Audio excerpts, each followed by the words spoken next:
pendukung-pendukung Habib Balawi itu sudah mengincar kita di Kepung. Itu juga menyatakan untuk bakar mobilnya, hancurkan, dan mereka memecahkan kaca. Bahkan saya ketahui belakangan mereka sudah mengancam untuk membunuh Kiai Imad, bahkan untuk memenggal kepala Kiai Imad. Jadi sudah masuk ke tingkat takfiri, mengkafirkan golongan lain dan menghalalkan darahnya. Kasus persekusi kepada Kiai NU dan Banser ya, di Kerawang. Nah, Masya Allah, padahal tadi malam saya juga ada di sana. Tapi kok sepanjang jalan sampai pulang aman-aman saja. Saya jadi tidak yakin bahwa ada kejadian yang ngaruh biru, karena ya aman sampai berangkat pulang tidak ada apa-apa. Saya tidak tahu di sebelah mana, meskipun jalanan macet ya, jadi tidak ada apa-apa. Nah, bahwa mungkin tidak banyak yang kemudian menemani dalam dakwah ini karena satu memang tidak menarik, kedua tidak ada yang ngongkosi, ketiga juga beresiko. Percayalah, masih ada satu tongkat yang bisa kalian pegang. Tongkat Musa itu yang akan menemani. Sekuat apapun manusia berjuang, tidak akan bisa memenangkan perjuangannya. Yang memenangkan kadang-kadang bukan pasukannya. Tenggelamnya Firaun juga karena tongkatnya Musa kan. Takluknya tukang sihir juga karena tongkatnya kan. Bukan karena hebatnya Musa.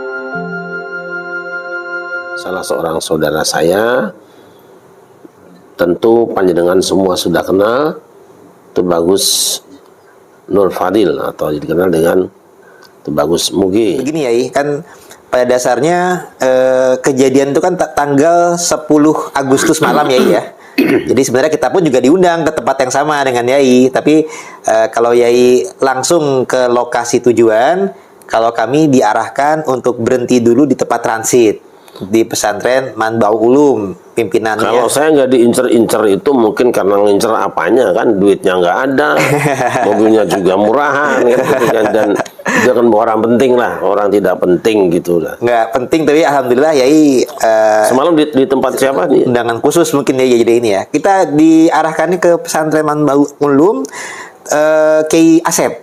Itu sekitar 5 menit. Jadi arahan panitia untuk ke sana dulu, nanti konvoy dikawal Banser. Nah, justru kita anggap sepertinya itu bakal aman dan baik-baik saja, ternyata malah tidak aman. Karena ternyata pengamanan kepolisian dan lain sebagainya adanya di tempat pesantrennya Kiai Junaid Al-Baghdadi. Di tempat transit sama sekali tidak ada pengamanan. Sehingga ketika kami sampai di sana, ternyata ada masa tertentu lah. Jadi ibaratnya ini kan kaitannya dengan perselisihan, konflik, masalah kalangan oknum atau itu Habib dan pengikutnya Yai. Jadi ternyata dari pihak pesantren tersebut kan sudah menjadi tempat biasa untuk permusyawarahan orang-orang anggota PWI yang akan mengadakan acara di tanggal 11, acara pelantikan. Itu sudah diketahui sebagai tempat musyawarah. Jadi sudah menjadi tempat incaran ternyata. Nah, ketika ada undangan di tanggal 10 oleh Kiai Junaid yang juga dianggap sebagai tokoh kasepuhannya bagi PWI di Kerawang, itu udah ada sepengetahuan mereka Kiai Imad, tokoh yang meneliti nasab Ba'alawi, ini direncanakan diundang hadir. Nah, sehingga ini para pendukung-pendukung Habib Balawi itu sudah mengincar-ngincar, bahkan saya ketahui belakangan mereka sudah mengancam kepada pemilik pesantren Manbaul Ulum yang selaku tempat musyawarah tersebut, Yai, itu bahwasanya ada upaya untuk membunuh Kiai Imad, bahkan untuk memenggal kepala Kiai Imad. Jadi sudah masuk ke tingkat takfiri, mengkafirkan golongan lain dan menghalalkan darahnya. Jadi ketika kami sampai di lokasi transit Yai, itu kami ngopi dulu, mau masuk ke mobil, ternyata sudah ada masa mereka yang mereka mencari-cari ada Imad nggak, kayak sweeping Yai. Kayak sweeping, ketika tidak menemukan Kiai Imad, mereka kemudian mengenal saya, Mogi segala macam. Mulailah berupaya menarik saya apa segala macam, tapi saya bisa meloloskan diri. Masuklah saya ke mobilnya ketua Rois Suriah MWC NU Cikarang Utara, namanya Kiai Ihsan Yai. Masuk ke dalam mobil beliau, saya di sana bersama supirnya, beliaunya, bersama istri saya, dan juga dengan Kiai Asep dan santri. Jadi Kiai Asep pun tuh yang pemilik pondok pesantren Manbaul Ulum juga ikut bersama kami. Dan kami juga kemudian ada rombongan lain tuh juga ada Ki Anom, juga ada Banser. Tapi karena mereka sudah mengetahui adanya saya, mereka kemudian mengejar Yai. Mengejar saya sampai kemudian kita dikepung. Itu juga menyatakan untuk bakar mobilnya, hancurkan, dan mereka memecahkan kaca belakangnya. Kaca belakang itu Yai padahal ada simbol NU. Jadi ini kan ibaratnya mereka tidak menghargai simbol NU, tetap dipecahkan, spion juga kena, dan juga anggota Banser 2 orang pun dipukuli sampai dengan bonyok-bonyok ya. Jadi ini kami prihatin, waduh ini NU adalah organisasi Islam terbesar di Indonesia, bahkan mungkin di dunia, karena jumlah umat Islam terbaik di dunia ada di Indonesia, tapi ini direndahkan oleh gerakan radikalisme yang mengarah pada kekerasan. Udah gitu cara-caranya mirip dengan cara komunis ya. Mohon maaf kalau bagi pendapat kami, karena mereka tidak memedulikan adanya kiai, tidak memedulikan adanya perempuan, tidak memedulikan adanya Banser yang mengawal. Itu semuanya mereka sikat tanpa pandang bulu ya. Ya, saya ingin melihat peristiwa ini sebagai peristiwa yang baik lah. Tetap baik karena insya Allah biasanya kalau bunganya pahit malah buahnya manis. Amin, amin, alhamdulillah. Itu yang pertama.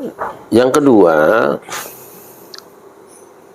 kita hendaknya tetap jernih berpikir, lapang dada,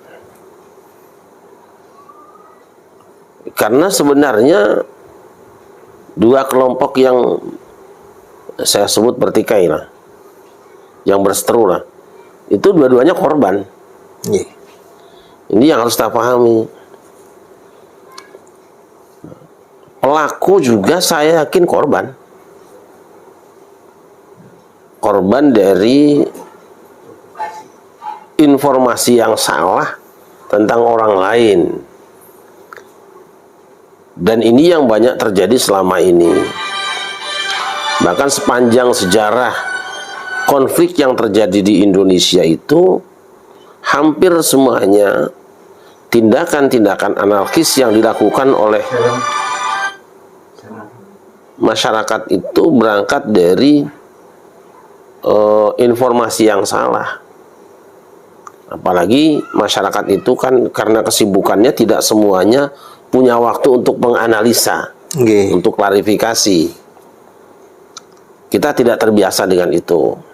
Jadi mereka adalah korban dari orang-orang yang tidak bertanggung jawab, yang punya kepentingan dengan situasi itu. Jadi ada orang-orang yang butuh itu terjadi, dan dia punya seperangkat alat kebohongan yang ampuh dipergunakan, yang efektif dipakai. Jadi kita harus, menurut saya ya, memaafkan para pelaku yang ada di lapangan. Kita maafkan, fa innahum la ya'lamun, itu aja. Sambil kita berdoa mudah-mudahan Allah membimbing mereka semua sehingga tahu persis apa yang dilakukan oleh saudara-saudaranya yang dianggap sebagai kesalahan oleh kelompok itu, oleh kelompok yang membimbing mereka. Ya, ini konflik yang terjadi atau terbelahnya warga negara Indonesia, khususnya warga umat Islam dan NU, lebih mengerucut lagi NU, karena orang Kerawang itu semuanya NU lah. Betul. Semuanya NU, dan kita kenal orang-orang yang ramah, orang-orang yang pemaaf. Kok tiba-tiba bisa berbuat seperti itu kepada orang seagama, satu organisasi, bahkan sama-sama mungkin orang Sunda lah kan. Kiai Imad juga orang Sunda, orang Jawa Barat, orang wilayah bagian barat, Panjenengan juga sama. Ini pasti ada apa ya? Ada sesuatu yang masuk ke telinganya yang salah itu. Ada yang salah. Karena yang masuk telinga seseorang itu dibandingkan dengan racun yang masuk mulutnya, lebih bahaya yang masuk telinga. Kalau orang kemasukan racun mungkin dia mati dirinya. Tapi kalau masuk berita omongan salah ke telinga seseorang, maka dia akan bukan cuma merusakkan mental dirinya, tapi merusakkan orang lain, bisa membunuh orang lain karena yang masuk. Dan itu ingat pernah terjadi pada masa Rasulullah SAW ketika berhubungan dengan zakat kan. Betul. Sampai muncul ayat ya ayyuhalladzina amanu in ja'akum fasiqun binaba'in fatabayyanu, kan itu sebabnya. Hampir terjadi konflik horizontal karena adanya orang yang salah memberikan informasi gitu. Nah, jadi ada orang-orang yang menginginkan itu. Nggih. Ada orang yang menikmati itu. Percaya aja. Ya. Siapa? Biasanya setan. Karena dulu Adam dan Hawa itu kan rukun. Iya, iya. Rukun di sorga, sedang enak-enaknya. Nah, tapi kedatangan tamu, setan, berantakan ya. Iya. Disintegrasi rumah tangganya itu. Iya. Nah, si setan itu adalah simbol sebenarnya, dia simbol juga bagi orang yang memang terkalahkan, tersisihkan, ya, dibuang sampai keluar dari surga, gitu kan? Ya. Kecewa dia. Maka apa yang dilakukan oleh setan itu bagaimana supaya penghuni surga itu berantakan, supaya Adam dan Hawa berantakan. Betul. Dan memang salah satu misi setan itu apa? Yuridu syaitan ayyuqi'a bainakumul adawata wal baghdha. Yang diinginkan oleh setan itu adalah permusuhan dan saling membenci satu dengan yang lain. Soal sarananya ada minuman keras, ada juga yang lainnya, kan? Ya. Nah, itu jadi ada yang menginginkan itu terjadi karena dia menikmatinya itu. Nggih. Menikmati itu. Dia tidak ingin negeri ini tenang, ada. Iya. Dia tidak ingin bahwa anak-anak bangsa ini tenang. Nah, sesama orang Indonesia yang sedang tenang-tenang kok ada yang tidak senang gitu loh. Betul, betul. Yai. Maka ya mungkin itu bukan orang Indonesia, saya kira. Iya, Rasanya bukan orang Indonesia, iya, insyaallah ya. Insyaallah. Jadi kita tetap jaga keutuhan NKRI, siapapun kita, apapun etnis kita, selama kita masih NKRI, waspada. Sepakat, Yai. Sepakat. Waspada, jangan sampai kita mudah percaya dengan omongan orang. Seliweran ini banyak banget sekarang. Jadi saya ingin mengatakan bahwa mereka korban, panjenengan juga korban. Nah, yang tukang jualan korban ini siapa? Nah, ini masalahnya. Itu. Nah, jadi fokus kita tidak kepada orang-orang yang memang diadu dengan kita, tapi kita pelajari sebenarnya siapa yang menginginkan kita berkelahi. Yeah. Karena mereka juga korban. Yeah, korban dari ketidaktahuan. Yeah. Karena mungkin yang beritahu itu orang-orang yang selama ini pantasnya bisa dipercaya, dipercaya. Kan gitu. Yeah. Kalau jenderal kan pantasnya bisa nembak gitu. Yeah, yeah. Gitu kan. Jadi mereka percaya saja. Yeah. Kalau kiai pantasnya ya bisa dipercaya. Kalau ulama ya pantasnya bisa dipercaya. Dari pantas itulah kemudian orang-orang menerima informasinya gitu. Saya kira itu. Betul, Yai. Yai, dan itu saya juga teringat kasus kayak di Banyuwangi itu gitu, Yai. Ada tuh seorang oknum lah ya. Itu pantasnya kan dipercaya. Nah, dia tuh sebenarnya terlilit hutang itu. Nah, kalau terlilit hutang, dia malah mendoktrin muridnya bahwasanya dia sedang ditagih oleh rentenir, sehingga malah ngomongnya tuh darahnya halal sampai dibunuh yang memberikan hutang tuh yang dibakar semobil itu kan? Iya. Oh, itu siapa Pak? Habib Hinduan ya? Al-Hinduan. Jadi tuh artinya dia bisa menggerakkan massa karena massa itu percaya kepada orang tersebut yang kata Yai tadi disangka benar. Ya punya layak pantasnya begitu, sehingga orang terdoktrin sedemikian rupa hingga bisa berbuat hal yang salah karena percaya kepada, jadi korban tadi ya, korban kepada ya tanda kutip gurunya yang disangka benar, yang pantasnya benar, ternyata malah nyuruh yang nggak benar. Nah, ya seperti saat ini ya saya lihat juga kira-kira kurang lebih seperti itu ya. Tapi alhamdulillah kami diberikan keselamatan, kami juga bisa kembali ke tarik mobil itu kami bisa keluar, bisa berbalik arah, kami masuk ke dalam pesantren dan menunggu pengamanan polisi. Insya Allah kami selamat dan kami insya Allah tetap semangat ya. Karena bagi pandangan kami ini, kita justru menjaga keutuhan NKRI harga mati ya. Kita itu prihatin akan kelompok-kelompok yang mengajarkan radikalisme, mengajarkan caci maki, kekerasan, dan itu diajarkannya melalui ceramah kepada masyarakat. Nah, harusnya kan namanya tokoh-tokoh seperti itu seperti kata Yai tadi, memberikan contoh yang baik, Yai. Islam ini agama yang damai, rahmatan alamin, yang ramah, bukan marah-marah, caci maki kepada sama. Tapi kok ini malah memutarbalikan ajaran Islam, dia balikan menjadi ajaran kok yang bengis, yang tidak beradab, malah jadi biadab, caci maki. Nah, ini kan kami lihat juga dalam MUI sudah ada 10 kriteria yang sesat. Ini mereka sampai dengan masuk 5 kriteria sesat, ya, sampai melecehkan dan merendahkan Nabi, tidak sesuai dengan rukun iman, tidak sesuai dengan rukun Islam, kemudian juga mengkafirkan. Nah, bahkan kemarin itu, ya, takfiri mengkafirkannya itu sampai dengan kami lihat sampai merasa boleh menghalalkan darah sesama umat Islam yang berbeda pandangan dengan mereka. Padahal kan tuh harusnya ya kita sekedar menyajikan suatu kajian yang sifatnya ilmiah, diterima silakan, enggak juga silakan. Tapi apabila tidak terima, mbok yao counternya ya secara ilmiah saja, diskusi ilmiah, bukan dengan cara emosi, kemudian malah berupaya melakukan tindakan kekerasan, demonstrasi, bahkan anarkis, ya, bahkan menghalalkan darah orang lain. Ini kan sangat tidak sesuai dengan ajaran agama Islam. Jadi kami harap nih bisa menjadi perhatian bersama bagi kalangan ulama umaro. Hal-hal seperti ini harus diwaspadai karena tidak sesuai dengan Pancasila juga, ya. Di mana Pancasila ini kan mengajarkan kemanusiaan adil beradab, keadilan sosial bagi seluruh rakyat Indonesia.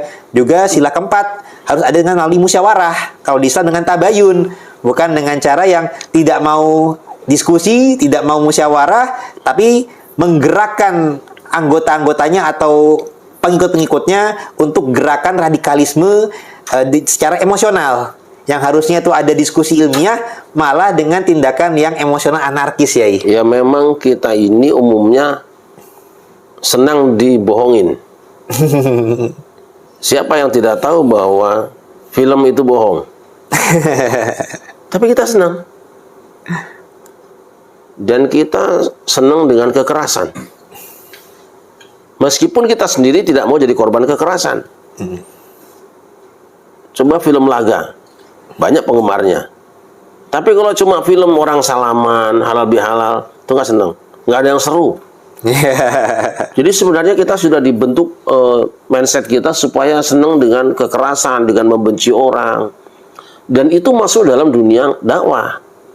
Di dunia dakwah itu kalau orang ngomong kenceng, tuh dianggap sebagai itu benar dan baik. Gitu loh. Padahal betul-betul menyelesaikan masalah. Dakwah yang baik itu adalah menyampaikan nasihat yang menyelesaikan masalah umat. Tetapi yang terjadi, ada orang yang ketika berbicara itu sebenarnya bisa tidak dengan suara kencang. Bisa, rukun Islam itu 5. Enggak, kan enggak kudu kencang. Iya. Rukun Islam itu 5 kan sama.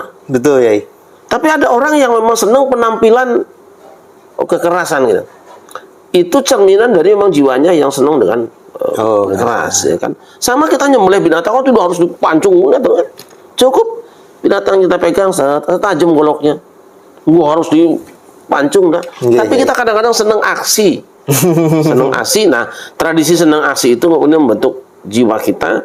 Senang kalau orang menyampaikan sesuatu dengan keras, seakan-akan dianggap itu benar. Tidak selamanya padahal. Nah, itu kemudian membentuk karakteristik kita yang menjadi senang dengan kekerasan. Lagi saya ulangi, saya pesan dengan teman-teman, dimaafkan. Maafkan aja. Karena sebenarnya teman-teman kita itu, saya percaya orang Karawang tuh baik. Iya, pasti. Saya tahu orang Karawang, saya hidup di Karawang lama, dengan orang-orang Karawang lama, sampai hari ini kita bergaul, orang-orangnya baik. Nah, ketika ada sesuatu yang itu, karena dia menganggap bahwa itu baik, gitu loh. Nah, menganggap bahwa tindakan itu baik, karena ada yang mengatakannya. Jadi, berpisahnya antara Adam dan Hawa itu bukan karpe dewi. Karena dia percaya dengan setan dan menganggap setan baik. Karena kan setan sudah meninggalkan surga sudah cukup lama. Mungkin kalau sekarang tuh ya kuliah di luar negeri kan, pulang kemudian jadi baik dianggapnya kan. Lalu percaya karena dia ingin melakukan kebaikan. Keikhlasannya ingin melakukan kebaikan sampai mati pun akan kulakukan demi membela yang baik ini. Nah, dalam pandangannya. Maka kita jangan bosan-bosan. Pertama kita memaafkan, kedua kita mendoakan, yang ketiga terus lakukan penyampaian pendidikan secara sabar. Harapan kita ada harinya di mana mereka juga pada akhirnya oleh Allah diselamatkan dengan ternyata yang benar ini. Amin, amin. Coba kurang apa jahatnya tukang sihir? Kenapa dia mau-maunya mencegat Musa bersepakat untuk membunuh Musa dengan sihirnya itu? Kan Nabi Musa baca ayat, bawa dalil, ingin menyelamatkan mereka. Betul ya. Wassalamu ala man ittaba'al huda. Kesejahteraan itu adanya ikut petunjuk Allah. Tapi kok mereka malah mau bunuh Musa? Karena Fir'aun yang menyampaikan narasi bahwa Musa itu orang salah. Yeah. Tapi kan ketika sudah dibuktikan adu argumentasi, ada saatnya tukang sihir juga sadar kok bahkan dia merupakan jamaah pertama Nabi Musa. Ya. Jadi jangan emosional. Yeah. Kan? Yang disampaikan oleh Allah pada Musa itu fa'tiyahu faqula lahu qawlan layyinan la'allahu yatadhakkaru wa yakhsha. Tetap kepada Firaun pun kamu bicara lemah lembut, siapa tahu dia sadar atau dia takut dengan nasihatmu itu, takut dengan akibat yang dilakukannya. Jadi yang dilakukan tukang sihir itu karena memang dia menerima informasi yang salah. Lalu tukang sihir merasa bahwa saya melakukan kebenaran, saya akan bela keyakinan Firaun. Bahkan dalam satu ayat, bi'izzati Firaun, demi kemuliaan Firaun itu. Seakan-akan tawasulan dengan Firaun itu kan, karena dianggap bahwa ini benar dan Musa salah. Maklum karena sudah sekian lama Bani Israel itu mempertuhankan Firaun. Sudah cukup lama, kok tiba-tiba suruh pindah nyembah Allah, kan tidak mungkin. Betul gitu. Jadi sabar saja. Bahwa mungkin tidak banyak yang kemudian menemani dalam dakwah ini karena satu memang tidak menarik, kedua tidak ada yang ngongkosi, ketiga juga beresiko. Percayalah, masih ada satu tongkat yang bisa kalian pegang. Tongkat Musa itu yang akan menemani. Sekuat apapun manusia berjuang, tidak akan bisa memenangkan perjuangannya. Yang memenangkan kadang-kadang bukan pasukannya. Tenggelamnya Firaun juga karena tongkatnya Musa kan. Takluknya tukang sihir juga karena tongkatnya kan. Bukan karena hebatnya Musa. Kesadaran itu yang seharusnya ada pada orang-orang yang sedang berjuang, sadar bahwa engkau nggak ada kekuatan kok. Seorang Muhammad wa marumaita izrumaita walakin Allah rama. Muhammad, ketika aku lemparkan panah, bukan kamu yang lemparkan kok. Yang melemparkan sebenarnya Allah. Orang melihat kok yang bergerak itu tangan Rasulullah. Tapi jatuhnya senjata kepada musuh-musuh itu sehingga musuh itu mati, ya kan? Itu bukan Rasulullah. Buktinya mana banyak orang yang kena tombak tidak mati. Banyak orang yang bacok nggak mati, banyak orang yang terluka juga sembuh. Ya, dipersekusi nggak mati juga ya. Mati juga, itu dah yakin aja itu. Jadi lakukan saja, kau lemparkan tombak itu, lemparkan panah itu, lemparkan lem itu, sampaikan apa yang kamu perlu sampaikan. Soal hasilnya serahkan Allah roma. Hanya Allah yang melemparkannya. Kamu nyariat aja, berbuat saja. Namrud itu gimana bisa dikalahkan? Orang sakti mandraguna kok. Ibrahim itu sendirian, gak ada temannya. Tapi dia yakin. Dia baca hasbunallah wa ni'mal wakil kan. Tidak mempan dibakar. Malah Namrudnya mati pakai nyamuk. Bagaimana itu? Nyamuk masuk telinganya, mati dia. Di mana pasukan Ibrahim? Tidak ada, semua kabur. Ketika dia dipersekusi, tidak ada yang nolongin. Ada memang ketika dibakar dibantu sama kodok. Berapa sih semprotan kodok? Ya toh? Dukungan kodok apa sih? Cuma air segitu aja. Paling segelas. Mau memadamkan api yang besar gak mungkin. Maka dia yakin hasbunallah wa ni'mal wakil. Baru turunlah ya narkuni barda wa salaman ala Ibrahim. Api tidak perlu mati kok, tapi dingin kamu ya pada Ibrahim. Nurut sama Allah. Yang penting apa? Tawadhu, hasbunallah. Kita nggak punya kekuatan, Allah aja deh. Maka saya sering katakan teman-teman yang sedang berjuang, jangan pernah kalian ada satupun yang merasa kuat lebih dari yang lain. Gagal, saya aja. Gagal. Bersama-sama tawadhu, bersama-sama siap dipimpin, bukan siap jadi pemimpin, gitu loh. Nah, seperti itu. Maafkan, doakan, terus berjuang dengan ikhlas, dengan lemah lembut, tidak perlu kasar, tidak perlu sombong punya kekuatan, karena di hadapan Allah gak ada kekuatan apa-apa. Kalah hanya Abraha dengan apa sih? Datang Abraha nyerang Ka'bah, itu Abdul Muthalib ditanya orang-orang, wahai Abdul Muthalib, kenapa panjenengan ketika panjenengan angon kambing, kambingnya dikejar sama binatang buas, kalian usir binatang buasnya? Lah ini rumah Allah mau diserang kok diam saja. Amal ibilu fa'adna rabbatuha, amal ka'batu fa'indal harabban siwa yahmiha. Kambing itu memang aku yang angon. Tapi kalau Ka'bah ada yang ngurusnya, biarin aja yang ngurusnya, nanti yang nanganin. Allah. Nyatanya burung yang datang, di mana Abdul Muthalib? Dia sedang duduk-duduk. Di mana pasukan penjaga yang gagah-gagah, Takut melihat pasukan gajah. Serahkan kepada dia kalau tidak mampu. Datang juga burung-burung itu. Apa burung? Kecil. Terbakar hangus semua tubuhnya. Itulah disebut dengan tahun gajah. Karena gajah-gajah Abraha hancur, gosong semuanya. Orang Mekah tidak ada kemampuan melawan. Tidak ada kemampuan. Tapi kepasrahannya kuat. Jika benar kau tidak mampu lagi, tapi ada keinginan merubah sesuatu, hasbunallah wa ni'mal wakil. Situ aja. Ya Allah, kami sudah melakukan ini, tapi engkau tahu kelemahan kami, dan pendukung-pendukung kami orang-orang kecil, rakyat kecil, yang pemimpinan ormas yang besar juga nggak dukung. Jalan. Insyaallah ya. Gitu aja, nggak masalah. Gajah-gajah nanti juga akan tumbang sendiri kalau burung sudah datang di situ. Amin ya Allah. Jadi maafkan. Kita berharap mereka adalah kemarin jadi tukang sihir, tapi besok menjadi wali-wali Allah. Amin ya Allah. Amin. Menemani kita. Jangan emosi, jangan marah. Saya tahu orang Karawang. Ya. Saya biasa tidur di Karawang, biasa makan di Karawang. Jadi kalau ada sesuatu yang ini kayaknya bukan Karawang asli, ini pasti ada yang nyurup nih. Ya kan? Ada yang nyurup lah. Ada setannya ya, yang menggoda. Ya, ada yang nyurup lah, percaya. Siapapun dia. Gitu. Dia.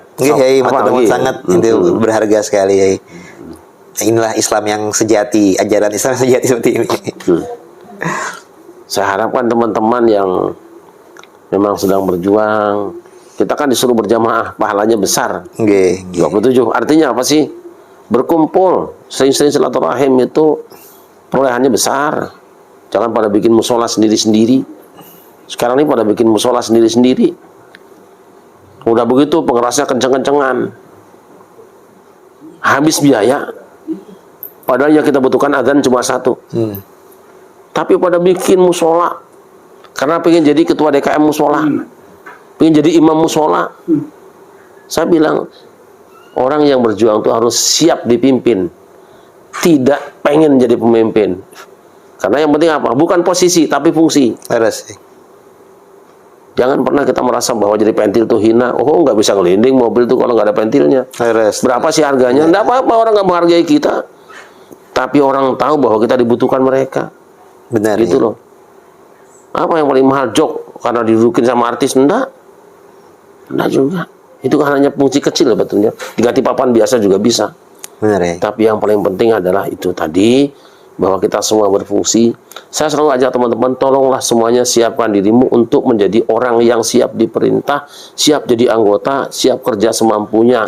Jangan pernah berpikir aku ingin jadi apa, jangan. Karena Allah sudah menentukan makommu itu sesuai dengan halmu gitu loh. Keadaanmu itu menempatkan dirimu di mana. Saya kira itu ya. Terima kasih, Mas sangat ya.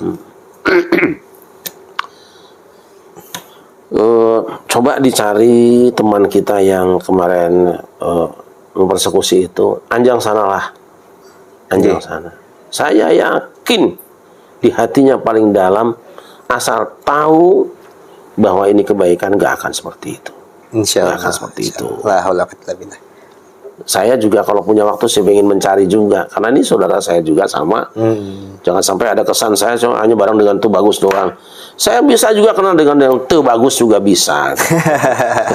Biasa saja karena bagus ukurannya kan bukan dari itu ya. Betul ya. Fungsinya kita cari tongkat-tongkat tadi, ajaklah angon kambing, ajaklah terima wahyu di Bukit Tursina, ajaklah bertemu Fir'aun. Kemana saja itu tongkat dibawa oleh Musa, tidak pernah merasa hina.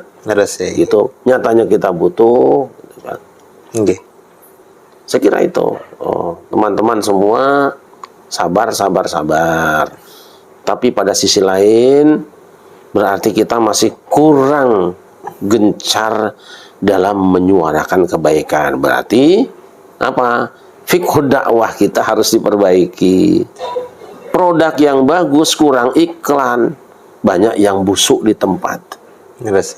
Marketingnya juga. Kurang marketingnya. Dakwah itu kan marketing. Mengkampanyekan kebaikan. Kita tetap ingin bahwa NKRI ini utuh, apapun yang terjadi biar itu lewat, tapi kita akan berjuang supaya hal yang sama tidak akan terjadi di hari yang akan datang. Amin ya Dan Allah. kita akan menikmati kedamaian apapun fungsi kita, terserah. Tidak penting mau jadi apa saya, jadi taruh di mana saya, tidak apa-apa. Taruh duduk di bawah juga biasa aja. Yang penting damai, gitu aja. Amin, amin. Ini yang diusahakan oleh pada suka. Di sini suka, ini suka, pada suka, itu kita cari itu aja. Nggih. Capek lah. Sehebat-hebatnya musim perang lebih senang damai kan? Betul, betul. Iya.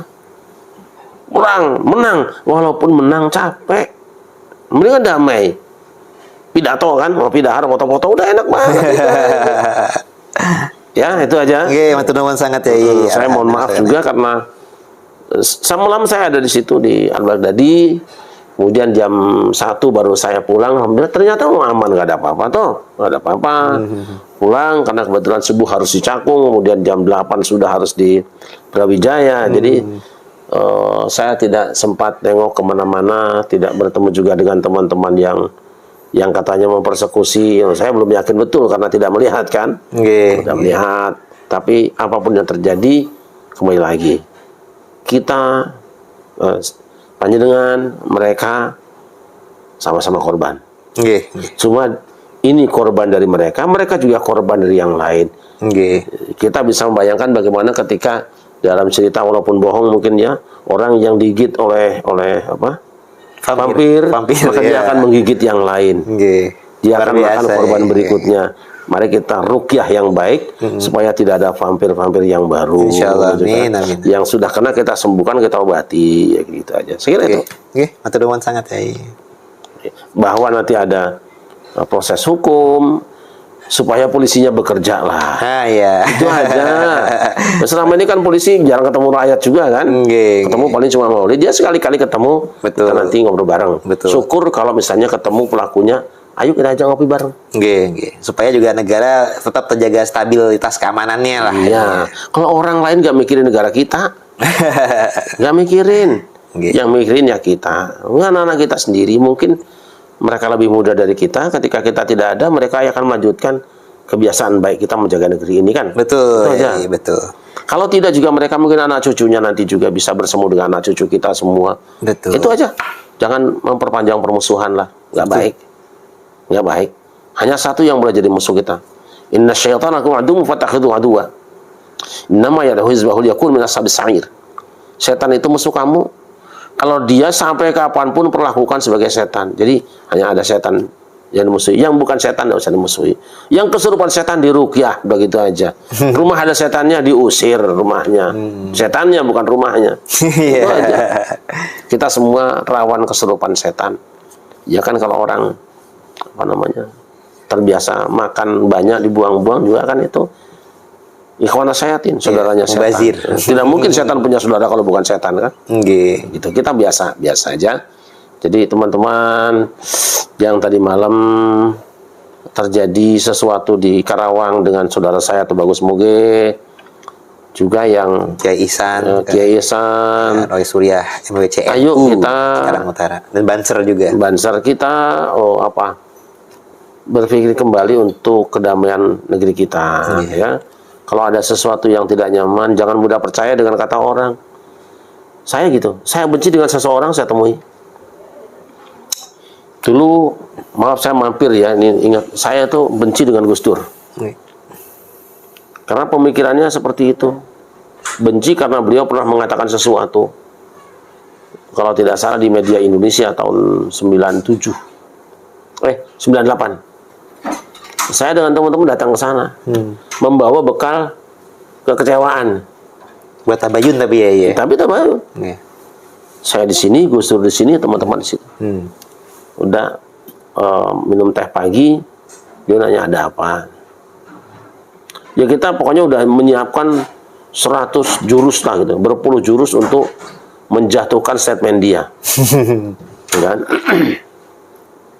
Karena anggapan bahwa dia mengatakan sesuatu yang nggak benar. Tetapi setelah diklarifikasi, saya baru tahu yang salah saya. Karena apa? Yang kita baca cuma dari koran, lalu kita pahami menafsirkan hati orang. Nggak boleh. Begitu disampaikan, gini, benar. Tapi kalau orang yang tidak mau klarifikasi, pasti abadi dalam kebencian. Contoh lain, ini penting saya sampaikan untuk saudara-saudara saya supaya terbiasa untuk klarifikasi, terbiasa untuk tetap silaturahmi, jangan menghamburkan energi kebencian. Nanti rugi sendiri benar. Lebih baik energi itu digunakan untuk yang lain lah. Misalnya Gus Dur pernah dulu memberikan solusi tentang bangunan satu masjid yang nggak selesai-selesai. Dia tanya, apa masih ada dana porkas? STSB, judi itu. Masih ada. Itu aja. Biar cepat selesai masjidnya. Orang marah semua kan. Gus Dur diam aja. Ini kiai kafir, kiai munafik, kiai setan, kiai dajjal. Mosok bangun masjid pakai duit judi. Diam aja. Ya kita kan tidak mampu. Mampu, ya selesai kan? Selesai, duitnya jadi judinya. Duit porkas nggak jadi datang, masjidnya selesai. Jurus itu nggak kepikir.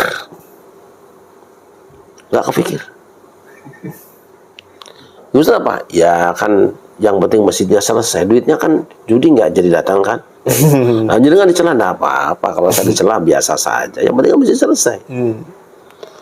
Tapi orang yang tidak paham cerita ini akan terus mencatat di tulisan Gus Dur menghalalkan porkas. Nah itu orang buta. Seperti itu. Selalu saja kiai NU kadang-kadang diserang-serang.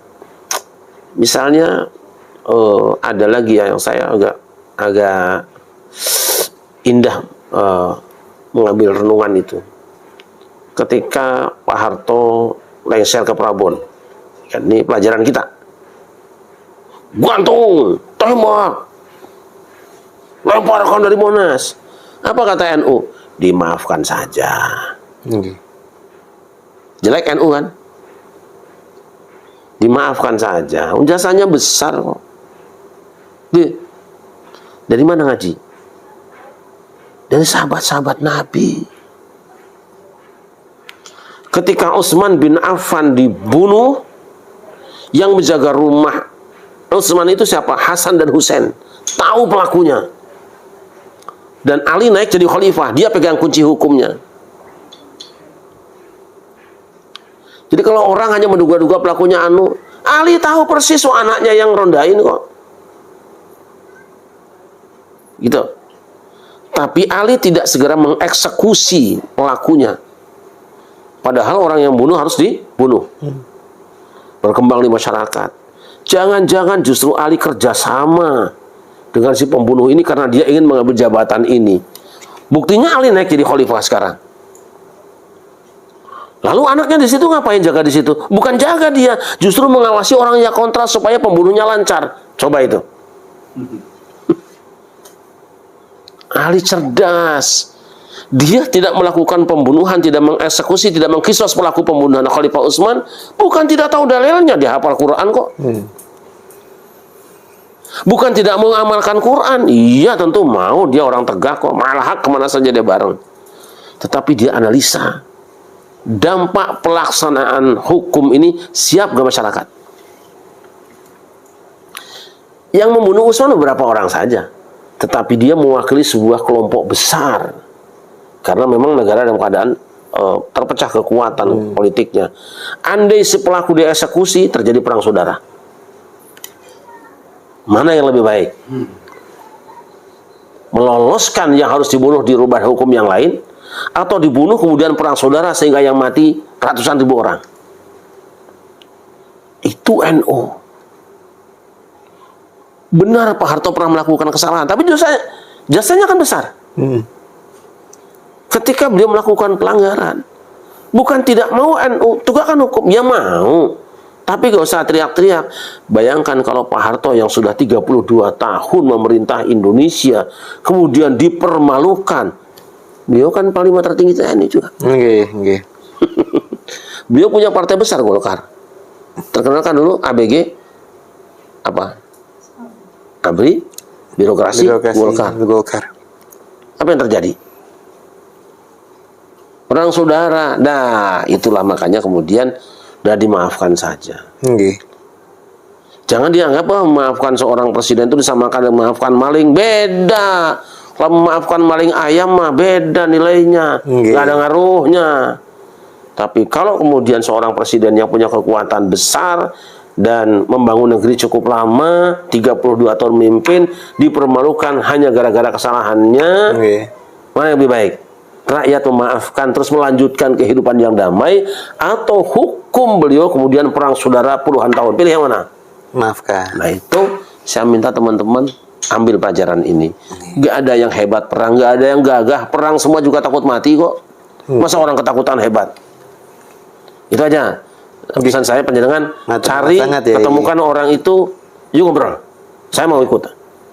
Insya Allah itu yang mencari mungkin penegak hukum ya. Saya juga gak kenal juga. Iya, tapi kan gampang sekarang mah, gampang. Jadi karena ada media sosial kan. Tapi kita siap memaafkan dan siap direndahkan orang, siap dihina orang. Untuk apa? Untuk kedamaian RKRI. Nah itu aja. Insya Allah ya. La haula wala quwwata illa billah. Matur nuwun sangat ya.